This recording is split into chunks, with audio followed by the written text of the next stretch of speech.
যতই ভালো বোলিং নিয়ে যান না কেন, রান না করলে কিন্তু আপনার জিতাটা ডিফিকাল্ট হবে।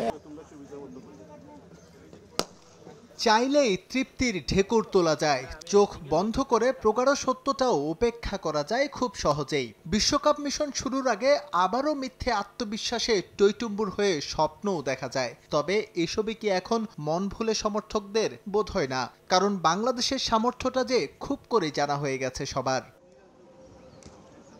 বাংলাদেশ যে আসন্ন টি-20 বিশ্বকাপে ভালো কিছু করবে তা বিশ্বাস করে না খোদ বিসিবির বড় কর্তারাই। জিম্বাবুয়ের বিপক্ষে শান্তরা যেভাবে খেলেছেন তাতে স্বপ্ন দেখার কথাও না, তবুও প্রত্যাশা ভালো কিছু করার। তবে তার জন্য অবশ্যই দায়িত্বশীলতার পরিচয় দিতে হবে ব্যাটারদের, নতুবা আরও একটা বিশ্বকাপ হতে পারে হতাশার। যতই ভালো বোলিং নিয়ে যান না কেন, রান না করলে কিন্তু আপনার জিতাটা ডিফিকাল্ট হবে। আমরা এখন আপনার যেভাবে খেলেছি, আমার মনে হয় ব্যাটিংটা আমাদেরকে আরও অনেক ডেভেলপ করতে হবে ওয়ার্ল্ড কাপে যদি ভালো করতে হয়।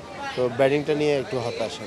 যারা ব্যাটসম্যান আছে ওদেরকে দায়িত্ব নিয়ে ব্যাটিং করতে হবে। আপনার টি-20 যদি ভালো করতে চান, আপনার নাম্বার 1, 2, 3 এই তিনটা ব্যাটসম্যান থেকে আপনার কিন্তু লম্বা ইনিংসটা ভেরি ইম্পর্টেন্ট।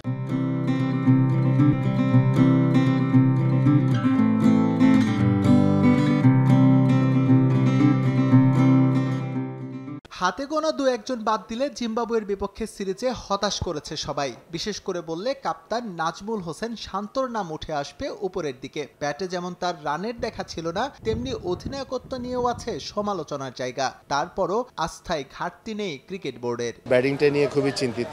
তো আপনার ওটা যদি ভালো করতে পারে তাহলে ক্যাপ্টেন্সি ভালো করবে, কারণ এর আগে তো ভালো করেছে, বাট মূল্যায়নটা এত তাড়াতাড়ি করাটা এটা উচিত হবে না। জিম্বাবুয়ের বিপক্ষে যাচ্ছে তাই ব্যাটিংয়ের ভিড়ে কিছুটা আশার সঞ্চার ছিল বোলিং নিয়ে। তবে ইনফর্ম তাসকিনের ইনজুরিতে শঙ্কা তৈরি হয়েছে সেখানেও।